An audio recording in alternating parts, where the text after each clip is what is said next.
ಇವತ್ತಿನ ಹಲವಾರು ಸುದ್ದಿಗಳನ್ನು ನಿಮ್ಮ ಮುಂದೆ ಇಡೋ ಪ್ರಯತ್ನ ಮಾಡ್ತಿದ್ದೀವಿ. ಮೊದಲಿಗೆ ಕಾಂಗ್ರೆಸ್ ಹಾಗೂ ಜೆಡಿಎಸ್ ನಾಯಕರಿಗೆ ಮೋದಿ ಭಯ ಕಡಿಮೆ ಆದಂಗೆ ಕಾಣಿಸ್ತಾ ಇಲ್ಲಪ್ಪ.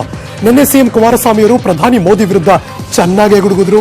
ಈ ಬೆನ್ನಲ್ಲೇ ಇವತ್ತು ಮಾಜಿ ಸಿಎಂ ಸಿದ್ದರಾಮಯ್ಯನವರು ಮೋದಿ ವಿರುದ್ಧ ವಾಗ್ದಾಳಿ ನಡೆಸಿದ್ದಾರೆ. ಮೋದಿ ವಿರುದ್ಧ ಗುಡುಗಿದ್ದಕ್ಕೆ ಬಿಜೆಪಿಯವರು ಕೌಂಟರ್ ಕೂಡ ಕೊಟ್ಟಿದ್ದಾರೆ. ಅವರೇನ್ ಮಾತಾಡಿದ್ರು, ಇವರೇನ್ ಕೌಂಟರ್ ಅಟ್ಯಾಕ್ ಮಾಡಿದ್ರು, ಇಲ್ಲಿದೆ ಸ್ಪೆಷಲ್ ರಿಪೋರ್ಟ್. ದೋಸ್ತಿ ನಾಯಕರಿಗೆ ಮೋದಿ ಫೀವರ್. ಸಿಎಂ ಬೆನ್ನಲ್ಲೇ ಸಿದ್ದು ಕೂಡ ಮೋದಿ ಜಪ.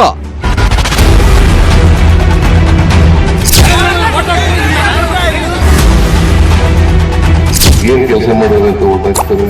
ಇಲ್ಲಿ ಪಂಚಾಯತಿ ಕಟ್ಟಡ ಮಾಡಿಸಿರೋರು ನಾವು, ಇಲ್ಲಿ MP ಬಂದು ಮಾಡಿಸಿಲ್ಲ, ಅದು ಓಟ್ ಮಾತ್ರ ಅವ್ರನ್ನ ಹಾಕ್ಬಿಡ್ತಾರೆ.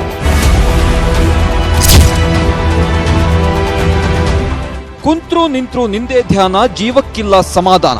ಇದು ಜನಪ್ರಿಯ ಹಾಡು. ಈ ಹಾಡಿನಂತಾಗಿದೆ ದೋಸ್ತಿ ನಾಯಕರ ಕತೆ, ವ್ಯತೆ. ನಿನ್ನೆಯಷ್ಟೇ ಮೋದಿಗೆ ವೋಟ್ ಹಾಕ್ತೀರಾ ಅಂತ ಜನರ ಮೇಲೆ ರೊಚ್ಚಿಗೆದ್ದಿದ್ದ ಸಿಎಂ ಭಾರೀ ಸುದ್ದಿಯಾಗಿದ್ರು. ಇದೀಗ ಮಾಜಿ ಸಿಎಂ ಸಿದ್ದರಾಮಯ್ಯ ಸರದಿ. ರಾಜ್ಯದಲ್ಲಿ ಕೆಲಸ ಮಾಡಿದ್ದು ನಾವು, ಆದ್ರೆ ಜನ ಅದೇನ್ ನೋಡಿ ಬಿಜೆಪಿಗೆ ವೋಟ್ ಹಾಕ್ತಾರೋ ಅಂತ ಬದಾಮಿಯಲ್ಲಿ ಶಾನೆ ಬೇಸರವಾಗಿ ಬಿಟ್ಟಿದ್ದಾರೆ.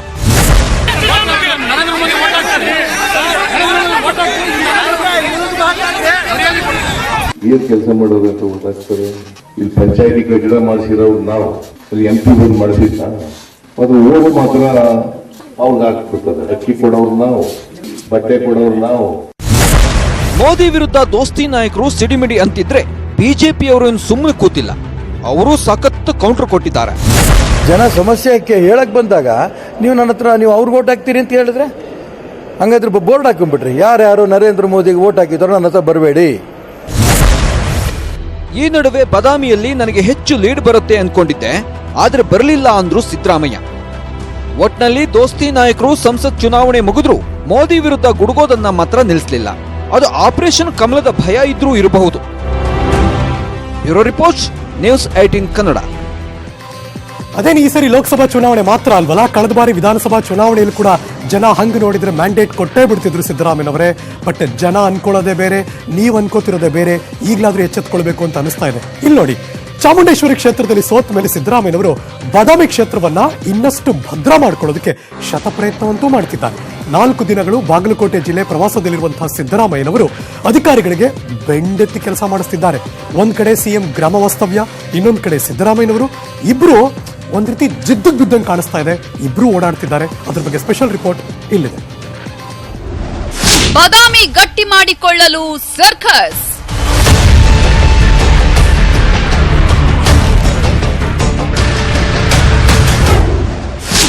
ಜನಮನ ಗೆಲ್ಲೋಕೆ ಸಿದ್ದರಾಮಯ್ಯ ಸಾಹಸ.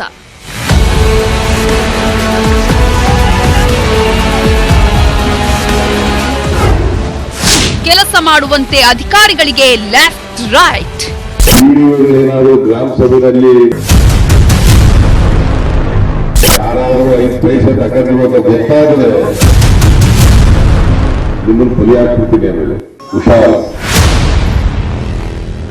ಸಿಎಂ ಕುಮಾರಸ್ವಾಮಿ ಗ್ರಾಮ ವಾಸ್ತವ್ಯ ಮಾಡಿ ಜನಮನ ಗೆಲ್ಲೋಕೆ ಸರ್ಕಸ್ ಮಾಡ್ತಿದ್ರೆ, ಇತ್ತ ಬಾದಾಮಿ ಕ್ಷೇತ್ರವನ್ನ ಇನ್ನಷ್ಟು ಗಟ್ಟಿ ಮಾಡಿಕೊಳ್ಳಲು ಮಾಜಿ ಸಿಎಂ ಸಿದ್ದರಾಮಯ್ಯ ಸರ್ಕಸ್ ಮಾಡ್ತಿದ್ದಾರೆ. ಕ್ಷೇತ್ರದಲ್ಲಿ ಒಂದಿಷ್ಟು ಕೆಲಸ ಮಾಡಿಸಿ ವೋಟ್ ಬ್ಯಾಂಕ್ ಗಟ್ಟಿ ಮಾಡಿಕೊಳ್ಳಲು ಪ್ರಯತ್ನ ಮಾಡ್ತಿದ್ದಾರೆ. 4 ದಿನ ಬಾಗಲಕೋಟೆಯಲ್ಲೇ ಠಿಕಾಣಿ ಹೂಡಲಿದ್ದಾರೆ ಸಿದ್ದರಾಮಯ್ಯ.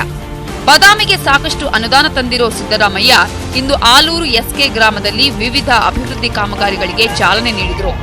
ಈ ವೇಳೆ PDOಗಳಿಗೆ ಚಳಿ ಬಿಡಿಸಿದ್ರು. ನೀವೇನಾದ್ರೂ 5 ಪೈಸೆ ಲಂಚ ತಗೊಂಡ್ರು ನಿಮ್ಮನ್ನ ಬಲಿ ಹಾಕಿಸ್ಬಿಡ್ತೀನಿ, ಹುಷಾರ್ ಅಂತ ವಾರ್ನಿಂಗ್ ಕೊಟ್ರು.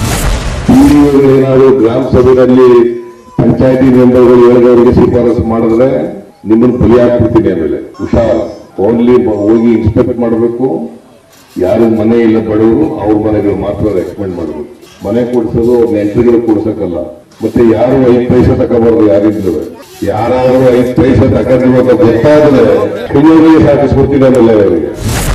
ಇನ್ನೊಂದು ವಿಷಯ ಅಂದ್ರೆ, ಕೆಲ ದಿನಗಳ ಹಿಂದೆ ಬಾದಾಮಿಯಲ್ಲಿ ನಾಮ ಕಂಡ್ರೆ ಭಯಪಟ್ಟಿದ್ದ ಸಿದ್ದರಾಮಯ್ಯ ಇಂದು ಪೂಜಾರಿಯೊಬ್ಬರು ತಿಲಕ ಇಡಲು ಬಂದಾಗ ನಿರಾಕರಿಸಿದ್ದಾರೆ. ಬಾದಾಮಿಯ ಚಿಮ್ಮನಕಟ್ಟಿ ಗ್ರಾಮದಲ್ಲಿ ರಸ್ತೆ ಕಾಂಕ್ರೀಟೀಕರಣ ಕಾಮಗಾರಿ ಭೂಮಿ ಪೂಜೆ ವೇಳೆ ಕುಂಕುಮದ ನಾಮ ಇಡೋದಕ್ಕೆ ಬಂದ್ರೆ ಬೇಡಪ್ಪ ಬೇಡ ಅಂದಿದ್ದಾರೆ.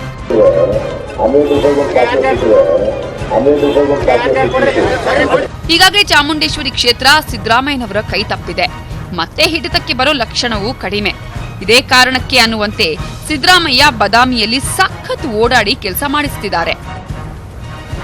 Bureau report, news 18 Kannada. ನಮ್ಗೆ ಇಷ್ಟ ಆಯ್ತಪ್ಪ, ಬಿಕಾಸ್ ಜಿದ್ದುಗ್ ಬಿದ್ದು ಕೆಲಸ ಮಾಡ್ತಿದ್ದಾರೆ ರಾಜಕಾರಣಿಗಳು. ರಾಜಕಾರಣ ಮಾಡಕ್ಕೆ ಇರೋದು ನಿಜ, ಆದ್ರೆ ಎಲ್ಲೋ ಒಂದ್ ಕಡೆ ಜನರಿಗೆ ಒಳ್ಳೇದಾಗಬೇಕು ಅನ್ನುವ ಒಂದು ಆಲೋಚನೆ, ಚಿಂತನೆ, ಆ ಮೂಲಕ ಕೆಲಸ. ಲಂಚ ತಗೋಬಾರ್ದು, ಬಲಿ ಹಾಕ್ತೀನಿ, ಆ ಕೆಲಸ ಆಗ್ಬಿಟ್ರೆ ಮಾತ್ರ ಅಷ್ಟೇ ಜನ ಕೇಳೋದು. ಯಾವಾಗ ಆಗ ನೀವು ಎಲ್ಲೋದ್ರೂ ಕೂಡ ನಿಮಗೆ ಜೈಕಾರ ಆಗ್ತಾರೆ ಮಾನ್ಯ ಸಿದ್ದರಾಮಯ್ಯನವರೇ ಮತ್ತು ಕುಮಾರಸ್ವಾಮಿ ಅವರೇ. ಇನ್ನು ಮುಖ್ಯಮಂತ್ರಿ ಕುಮಾರಸ್ವಾಮಿ ಅವರು ಗ್ರಾಮ ವಾಸ್ತವ್ಯಕ್ಕೆ ಭಾರಿ ಬೆಂಬಲ ವ್ಯಕ್ತವಾಗ್ತಾ ಇದೆ. ನಿನ್ನೆ ರಾಯಚೂರಿನಲ್ಲಿ ಸ್ವಲ್ಪ ಗರಮೆ ಆಗಿದ್ರು ಮುಖ್ಯಮಂತ್ರಿಗಳು, ಆದ್ರೆ ಯಾಕೋ ಇವತ್ತು ಬೀದರ್ನಲ್ಲಿ ಕೂಲಾಗಿ ಗ್ರಾಮ ವಾಸ್ತವ್ಯ ಮಾಡ್ತಿದ್ದಾರೆ. ವಾಸ್ತವ್ಯ ಹೂಡಿರುವಂತಹ ಗ್ರಾಮ ಹಾಗೂ ಬೀದರ್ ಜಿಲ್ಲೆಗೆ ಸಿಎಂ ಭರ್ಜರಿ ಗಿಫ್ಟ್ ಕೂಡ ಕೊಟ್ಟಿದ್ದಾರೆ. ಏನ್ ಕೊಟ್ರು, ಅಲ್ಲಿ ಹೇಗಿತ್ತು ಪರಿಸ್ಥಿತಿ, ಇಲ್ಲಿದೆ ಸ್ಟೋರಿ. ಬೀದರ್ನ ಉಜಳಂಬದಲ್ಲಿ ಗ್ರಾಮ ವಾಸ್ತವ್ಯ, ಎತ್ತಿನ ಗಾಡಿ ಮೇಲೆ ಸಿಎಂ ಮೆರವಣಿಗೆ, ಗ್ರಾಮಸ್ಥರ ಸಮಸ್ಯೆ ಆಲಿಸಿದ ಎಚ್ಡಿಕೆ.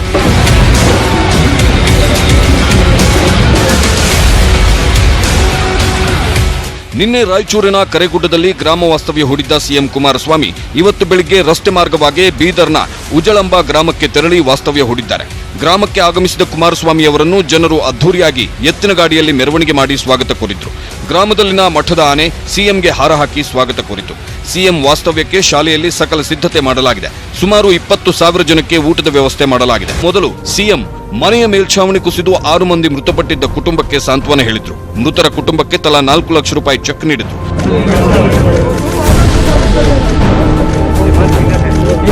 ಇನ್ನು ಉಜಳಂಬ ಗ್ರಾಮಕ್ಕೆ ಸಿಎಂ 32 ಕೋಟಿ ರೂಪಾಯಿ ಅನುದಾನ ಘೋಷಣೆ ಮಾಡಿದ್ದಾರೆ. ಬೀದರ್ ಜಿಲ್ಲೆಯ ನೀರಾವರಿಗೆ 800 ಕೋಟಿ ಬಿಡುಗಡೆ ಮಾಡ್ತೀವಿ, ಕಲಬುರಗಿ ಅಭಿವೃದ್ಧಿಗೆ 500 ಕೋಟಿ ರೂಪಾಯಿ ಬಿಡುಗಡೆ ಮಾಡ್ತೀವಿ ಅಂತ ಘೋಷಣೆ ಮಾಡಿದ್ದಾರೆ. ಅಲ್ಲದೆ ಹೈದರಾಬಾದ್ ಕರ್ನಾಟಕಕ್ಕೆ ವಿಶೇಷ ಆದ್ಯತೆ ನೀಡುವ ಬಗ್ಗೆ ಬೆಂಗಳೂರಲ್ಲಿ ಶೀಘ್ರವೇ ಸಭೆ ಕರೆಯುವುದಾಗಿ ಹೇಳಿದರು. 800 ಕೋಟಿ ರೂಪಾಯಿಗಳ ಒಂದು ಹಂಚಿಕೆಯನ್ನ ಈ ಬೀದರ್ ಜಿಲ್ಲೆ ಒಂದಕ್ಕೆ ನಾವು ಕೊಡ್ತಾ ಇರ್ತಕ್ಕಂಥದ್ದನ್ನ ತಮ್ಮ ಗಮನಕ್ಕೆ ತರಲಿಕ್ಕೆ ಬಯಸ್ತಾ ಇದ್ದೇನೆ. ಬಂಡಪ್ಪ ಕಾಶ್ಯಪ್ನವರು ಪ್ರಾಸ್ತಾವಿಕವಾಗಿ ಮಾತನಾಡಿದ್ದಾರೆ. ಸುಮಾರು 32 ಕೋಟಿ ರೂಪಾಯಿಗಳ ಒಂದು ಕಾಮಗಾರಿಗಳು ಈ ಒಂದು ಸಣ್ಣ ಹಳ್ಳಿಯ ವ್ಯಾಪ್ತಿಯಲ್ಲಿ ಪ್ರಾರಂಭ ಆಗಿರ್ತಕ್ಕಂಥ ವಿಷಯವನ್ನು ಹೇಳಿದ್ದಾರೆ. ನಮ್ಮ ಬೀದರ್ ಜಿಲ್ಲೆಯಲ್ಲಿರ್ತಕ್ಕಂಥ ಆಸ್ಪತ್ರೆಯ ಸಂಪೂರ್ಣವಾದಂತಹ ಒಂದು ಕಳಪೆ ಕಾಮಗಾರಿಯನ್ನು ಸರಿಪಡಿಸಿ ಅಲ್ಲಿ ಸುಮಾರು ಒಂದು 150-200 ಕೋಟಿ ರೂಪಾಯಿಗಳ ವೆಚ್ಚದಲ್ಲಿ ಸಂಪೂರ್ಣವಾಗಿ ಆಸ್ಪತ್ರೆ ನಿಮ್ಮಗಳ ಒಂದು ಸೌಲಭ್ಯಗಳು ಯಾವುದೇ ರೀತಿಯ ಲೋಪಗಳಾಗದೇ ಇರತಕ್ಕಂಥ ರೀತಿಯಲ್ಲಿ ಕಾರ್ಯಕ್ರಮವನ್ನು ಜಾರಿಗೆ ತರತಕ್ಕಂಥದ್ದಕ್ಕೆ ತೀರ್ಮಾನ ಮಾಡ್ತಾ ಇದ್ದೇವೆ. ಈ ನಡುವೆ ಜನರ ಅಹವಾಲು ಸ್ವೀಕರಿಸುವಾಗ ಕೆಲ ರೈತರು ಪ್ರತಿಭಟನೆ ಮಾಡಿ ಸಂಪೂರ್ಣ ಸಾಲ ಮನ್ನಾ ಮಾಡುವಂತೆ ಒತ್ತಾಯಿಸಿದ್ರು.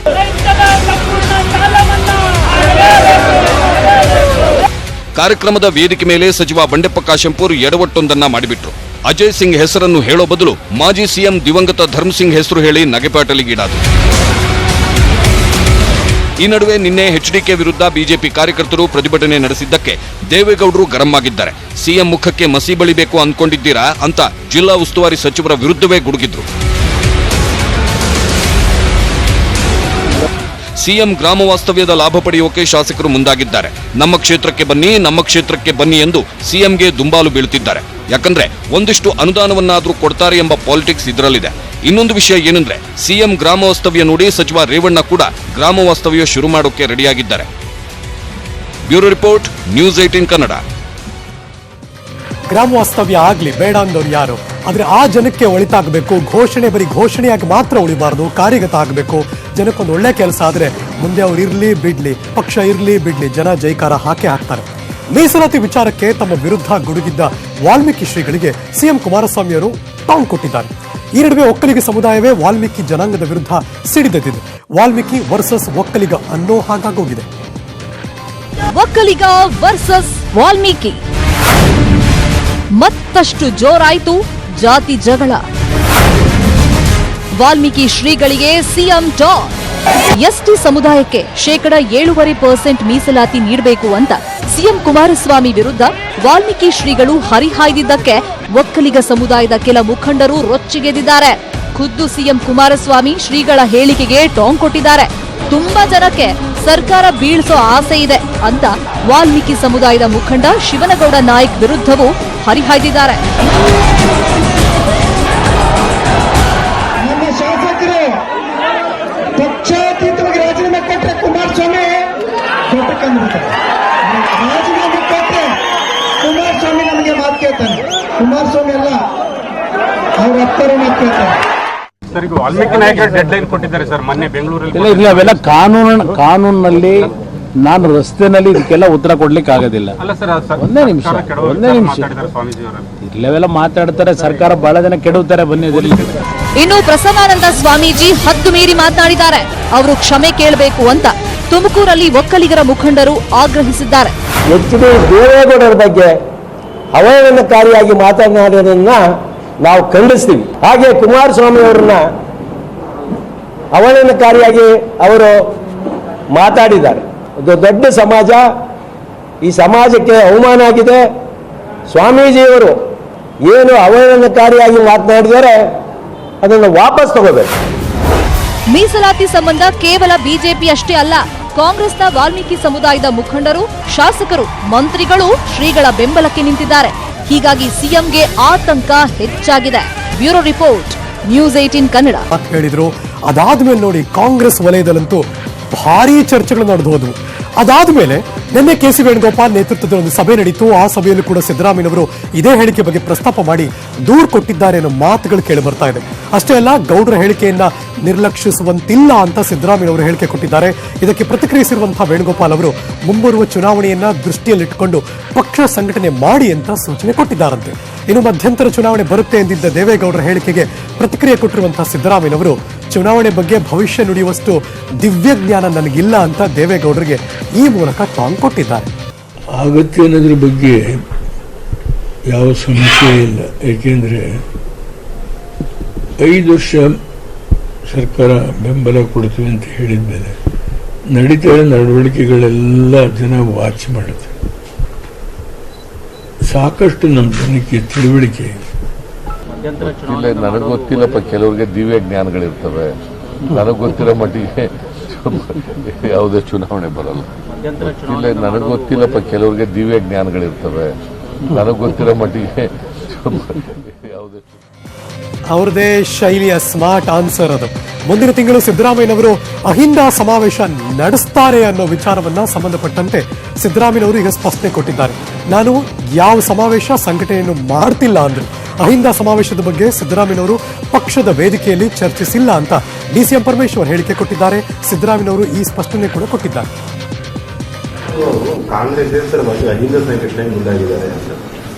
ನನಗೆ ಗೊತ್ತಿಲ್ಲ ಅದು. ನಮ್ಮ ಜೊತೆ ಇನ್ನೂ ಏನೋ ಅವ್ರೇನು ಚರ್ಚೆ ಮಾಡಿಲ್ಲ. ನಮ್ಮ ಜೊತೆ ಚರ್ಚೆ ಮಾಡಿದಾಗ ನಾವು ನಮ್ಮ ಅಭಿಪ್ರಾಯಗಳನ್ನು ಹೇಳ್ತೇವೆ. ನಮ್ಮ ಜೊತೆ ಏನು ಚರ್ಚೆ ಮಾಡಿಲ್ಲ.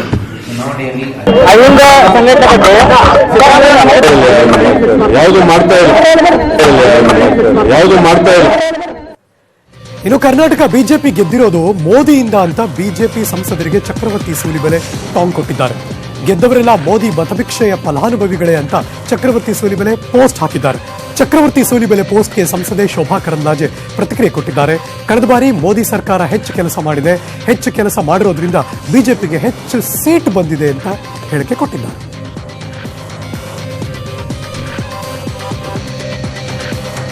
ದೇಶದಲ್ಲಿ ನರೇಂದ್ರ ಮೋದಿ ಅವರ ಕಾರಣಕ್ಕಾಗಿ ನಾವೆಲ್ಲರೂ ಗೆದ್ದಿದ್ದೀವಿ ಅನ್ನುವಂಥದ್ದು ನಮಗೆ ಹೆಮ್ಮೆ ವಿಚಾರ. ಇದೇನು ಬೇಸರದ ವಿಚಾರ ಅಲ್ಲ. ಕಳೆದ 5 ವರ್ಷದಲ್ಲಿ ನರೇಂದ್ರ ಮೋದಿ ಅವರ ನೇತೃತ್ವದ ಸರ್ಕಾರ ಮಾಡಿದಂಥ ಅಭಿವೃದ್ಧಿ ಕೆಲಸಗಳು, ಮುಂದೆ 5 ವರ್ಷದಲ್ಲಿ ರಾಜ್ಯದ ಜನ, ದೇಶದ ಜನ ಅವರ ಮೇಲೆ ಇಟ್ಟಿರುವಂಥ ನಿರೀಕ್ಷೆಗಳು ನಮ್ಮೆಲ್ಲರನ್ನ ಗೆಲ್ಲಿಸಿದೆ. ಇದಕ್ಕೆ ನಾವು ಹಿಂಜರಿಬೇಕಾದಂಥ ಅಥವಾ ಅವಮಾನಕ್ಕೆ ಒಳಗಬೇಕಾಗದಂಥ ಅಥವಾ ಯಾರಿಂದಲೋ ಹೇಳಿಸ್ಕೊಳ್ಬೇಕಾದಂಥ ಅಗತ್ಯತೆ ಇದೆ ಅಂತ ನಮಗೇನು ಅನ್ನಿಸ್ತಾ ಇಲ್ಲ. ಅವ್ರು ಕೆಲಸ ಮಾಡಬೇಕು ಅಂದಿರೋದು ಕರೆಕ್ಟು, ಇವರು ಮೋದಿಯಿಂದ ಗೆದ್ದಿದ್ದೀವಿ ಅನ್ನೋದು ಕರೆಕ್ಟು. ಆದರೆ 25 ಜನರನ್ನ ಆಯ್ಕೆ ಮಾಡಿ ಕಳಿಸಿದ್ದೀವಲ್ಲ, ನಮ್ಮ ರಾಜ್ಯಕ್ಕೆ ಏನು ಬೆನಿಫಿಟ್ ಆಗುತ್ತೆ ಅನ್ನೋದು ಜನ ಮಾತ್ರ ನೋಡ್ತಿರ್ತಾರೆ ಬಿಜೆಪಿ ಸಂಸದರ ಕೆಲಸವನ್ನ. ಅದಂತೂ ಸತ್ಯ. ಇನ್ನು ರಾಜ್ಯದಲ್ಲಿ ಮಳೆಯೇ ಮಾಯವಾಗಿದೆ. ಮುಂದಿನ ಜುಲೈನಲ್ಲೂ ಕೂಡ ಮಳೆ ಬರೋದು ಡೌಟು ಅಂತಿದೆ ಹವಾಮಾನ ಇಲಾಖೆ. ಪಕ್ಕದ ಆಂಧ್ರ, ತೆಲಂಗಾಣ, ಮಹಾರಾಷ್ಟ್ರ, ತಮಿಳುನಾಡಲ್ಲಿ ಕೂಡ ಮಳೆನೇ ಇಲ್ಲ. ಈ ಬಾರಿ ಕರ್ನಾಟಕದ ಮಲೆನಾಡು ಭಾಗದಲ್ಲಿ 40% ಮಳೆ ಇಲ್ಲ. ಮಳೆ ಇಲ್ಲದೆ ಎಲ್ಲ ಡ್ಯಾಂಗಳು ಕೂಡ ಖಾಲಿ ಆಗ್ತಾ ಇದೆ. ಕುಡಿಯೋ ನೀರಿಗೂ ಕೂಡ ಹಾಹಾಕಾರ ಶುರುವಾಗಿದೆ. ಈ ನಡುವೆ ಕೆಆರ್ಎಸ್ನಿಂದ ತಮಿಳುನಾಡಿಗೆ ಕದ್ದು ಮುಚ್ಚಿ ನೀರು ಬಿಡ್ತಿದ್ದಾರೆ ಅನ್ನೋ ಆರೋಪ ಕೂಡ ಕೇಳಿ ಬರ್ತಾ ಇದೆ. ರೈತರು ಪ್ರತಿಭಟನೆ ಮಾಡ್ತಿದ್ದಾರೆ. ರೈತರ ಬೆಂಬಲಕ್ಕೆ ಸಂಸದೆ ಸುಮಲತಾ ನಿಂತಿದ್ದಾರೆ. ಅಲ್ಲಿಂದ ಬೆಂಗಳೂರು ಬರ್ತಿದ್ದೀವಿ, ಲಿಂಕ್ ಇಡೋದು. ನೀರಿನ ಅಭಾವದ ಕಾರಣ ಬೆಂಗಳೂರಿನಲ್ಲಿ ಹೊಸ ಅಪಾರ್ಟ್ಮೆಂಟ್ ಕಟ್ಟೋದಕ್ಕೆ ಬ್ರೇಕ್ ಹಾಕೋದಕ್ಕೆ ಇದೀಗ ರಾಜ್ಯ ಸರ್ಕಾರ ಚಿಂತನೆ ನಡೆಸ್ತಾ ಇದೆಯಂತೆ. ಚೆನ್ನೈನಲ್ಲಿ ಹನಿ ಹನಿ ನೀರಿಗೂ ಹಾಹಾಕಾರ ಎದುರಾಗಿದೆ. ಜನ ಪ್ರತಿನಿತ್ಯ ಪ್ರತಿಭಟನೆ ನಡೆಸ್ತಾ ಇದ್ದಾರೆ. ಇದರಿಂದ ಎಚ್ಚೆತ್ತ ರಾಜ್ಯ ಸರ್ಕಾರ ನಮ್ಮಲ್ಲೂ ಕೂಡ ಆ ಸ್ಥಿತಿ ಬರಬಾರದು ಅಂತ ನಿರ್ಧಾರ ಮಾಡಿದೆ. ಮುಂದಿನ 5 ವರ್ಷ ಬೆಂಗಳೂರಿನಲ್ಲಿ ಅಪಾರ್ಟ್ಮೆಂಟ್ ನಿರ್ಮಾಣಕ್ಕೆ ಬ್ರೇಕ್ ಹಾಕೋದಕ್ಕೆ ಸರ್ಕಾರ ಚಿಂತನೆ ನಡೆಸಿದೆ. ಬೆಂಗಳೂರಿನಲ್ಲಿ ಈಗ ಇಲ್ಲಿಯವರೆಗೆ ನಾವು ಅಪಾರ್ಟ್ಮೆಂಟ್ಗಳನ್ನು ಕಟ್ಟೋದಕ್ಕೆ ಪರ್ಮಿಷನ್ ಕೊಟ್ಟಿದ್ದೇವೆ. ಸಾವಿರಾರು ಅಪಾರ್ಟ್ಮೆಂಟ್ಗಳನ್ನ ಕಟ್ಟಿದ್ದಾರೆ. ಸಾವಿರಾರು ಇನ್ನೂ ಕೂಡ ಖಾಲಿ ಇದೆ. ಈ ಅಪಾರ್ಟ್ಮೆಂಟ್ ಕಟ್ಟೋರಿಗೆ ನಾವೇನು ಲೈಸೆನ್ಸ್ ಕೊಡ್ತೀವಲ್ಲ, ಅವರು ಮಾರಾಟ ಮಾಡುವಾಗ, ಖಾಸಗಿಯವರಿಗೆ ಮಾರಾಟ ಮಾಡುವಾಗ ನಾವು ನೀರು ಕೊಡ್ತೀವಿ, ನಿಮಗೆ ಎಲೆಕ್ಟ್ರಿಸಿಟಿ ಕೊಡ್ತೀವಿ, ಇದೆಲ್ಲ ನಾವು ನಿಮಗೆ ಪರ್ಮನೆಂಟ್ ಆಗಿ ಸರಬರಾಜು ಮಾಡ್ತೀವಿ ಅಂತ ಯಾವ ಗ್ಯಾರಂಟಿನೂ ಕೊಡೋದಿಲ್ಲ. ಇಷ್ಟೆಲ್ಲ ಸಮಸ್ಯೆಗಳ ಮಧ್ಯೆ ನೀವು ಸುಮ್ಮನೆ ಅಪಾರ್ಟ್ಮೆಂಟ್ಗಳು ಕಟ್ಕೊಂತ ಹೋದರೆ ಅದು ಅಷ್ಟು ಸಮಂಜಸವಾಗಿ ಅನುಕೂಲಕರವಾಗಿ ಬೆಂಗಳೂರಿನ ಪ್ರಜೆಗಳಿಗೆ, ಜನರಿಗೆ, ನಾಗರಿಕರಿಗೆ ಇರೋದಿಲ್ಲ ಅಂತ ಹೇಳಿ ಒಂದು 5 ವರ್ಷ ಅಪಾರ್ಟ್ಮೆಂಟ್ಗಳನ್ನು ಕಟ್ಟದೇ ಇರುವಂತ ಒಂದು ತೀರ್ಮಾನ ತಗೋಬೇಕು ಅಂತೇಳಿ ನರೇಂದ್ರ ಮೋದಿ ಅವರು ಪ್ರಧಾನಿ ಆದಾಗ ಅವ್ರಿಗೆ ಬಂದಂತ ಫಸ್ಟ್ 1-2-3 ಕಾಲ್ಗಳಲ್ಲಿ ಜಪಾನ್ ಪ್ರಧಾನಿ ಕಾಲ್ ಕೂಡ ಆಗಿತ್ತಂತೆ. ಜಪಾನ್ನಲ್ಲೂ ಕೂಡ ಇವತ್ತು ಮೋದಿಯದ್ದೇ ಹವ. G20 ಶೃಂಗಸಭೆಯಲ್ಲಿ ಭಾಗವಹಿಸೋದಕ್ಕೆ ಜಪಾನ್ಗೆ ಭೇಟಿ ಕೊಟ್ಟಿದ್ದಾರೆ ನರೇಂದ್ರ ಮೋದಿ. ಅವ್ರಿಗಂತೂ ಅದ್ಧೂರಿ ಸ್ವಾಗತ ಸಿಕ್ಕಿದೆ. ಅನಿವಾಸಿ ಭಾರತೀಯರ ಜೊತೆ ಮಾತನಾಡಿದ್ರು. ನಮೋ ತಮ್ಮ ಮಾತಿನ ಮೂಲಕವೇ ಒಂದು ರೀತಿ ಮೋಡಿ ಮಾಡಿದ್ರು. ಜಪಾನ್ನಲ್ಲೂ ಕೂಡ ಮೋದಿ ಮೋದಿ ಅಂತ ಕನ್ನಡದ ಕಹಳೆ ಜೋರಾಗಿ ಮೊಳಗ್ತು. ಹಾಗಾದ್ರೆ ಅಲ್ಲಿ ಹೇಗಿತ್ತು ವಾತಾವರಣ ನೋಡ್ಬಿಡಿ. ಜಪಾನ್ನಲ್ಲಿ G20 ಶೃಂಗಸಭೆ. ಜಪಾನ್ನಲ್ಲಿ ಮೋದಿಗೆ ಕನ್ನಡದಲ್ಲಿ ಜೈಕಾರ. ಜಪಾನ್ನ ಒಸಾಕಾದಲ್ಲಿ ನಾಳೆಯಿಂದ 2 ದಿನಗಳ ಕಾಲ G20 ಶೃಂಗಸಭೆ ನಡೆಯಲಿದೆ. ಶೃಂಗಸಭೆಯಲ್ಲಿ ಭಾಗಿಯಾಗಲು ಈಗಾಗಲೇ ಮೋದಿ ಜಪಾನ್ನಲ್ಲಿದ್ದಾರೆ. ಜಪಾನ್ಗೆ ಆಗಮಿಸಿದ ಮೋದಿಯನ್ನ ಅದ್ಧೂರಿಯಾಗಿ ಬರಮಾಡಿಕೊಳ್ಳಲಾಯಿತು. ಒಸಾಕಾದ ಹೋಟೆಲ್ಗೆ ಬರ್ತಿದ್ದಂತೆ ಮೋದಿಗೆ ಮಕ್ಕಳೆಲ್ಲ ಹೂ ಕೊಟ್ಟು ಸ್ವಾಗತಿಸಿದ್ರು. ಬಳಿಕ ಮೋದಿ ಜಪಾನ್ ಪ್ರಧಾನಿ ಶಿಂಜೋ ಅಬೆ ಅವರನ್ನ ಭೇಟಿ ಮಾಡಿದ್ರು. ಈ ವೇಳೆ ಅಭೂತಪೂರ್ವ ಗೆಲುವು ಸಾಧಿಸಿ ಮತ್ತೊಮ್ಮೆ ಪ್ರಧಾನಿಯಾಗಿರೋ ಮೋದಿಗೆ ಶಿಂಜೋ ಅಬೆ ಅಭಿನಂದನೆ ಸಲ್ಲಿಸಿದ್ರು. ಜಪಾನ್ನ ಕೊಬೆಯಲ್ಲಿ ಅನಿವಾಸಿ ಭಾರತೀಯರನ್ನ ಉದ್ದೇಶಿಸಿ ಮಾತನಾಡಿದ ನರೇಂದ್ರ ಮೋದಿ 2019ರ ಚುನಾವಣೆ ಪ್ರಜಾಪ್ರಭುತ್ವದ ಸತ್ಯ ಮತ್ತು ಗೆಲುವು ಅಂದ್ರು. ಈ ವೇಳೆ ನೆರೆದಿದ್ದ ಕನ್ನಡಿಗರು ಮೋದಿಗೆ ಜಯವಾಗ್ಲಿ ಅಂತ ಘೋಷಣೆ ಕೂಗಿದ್ರು.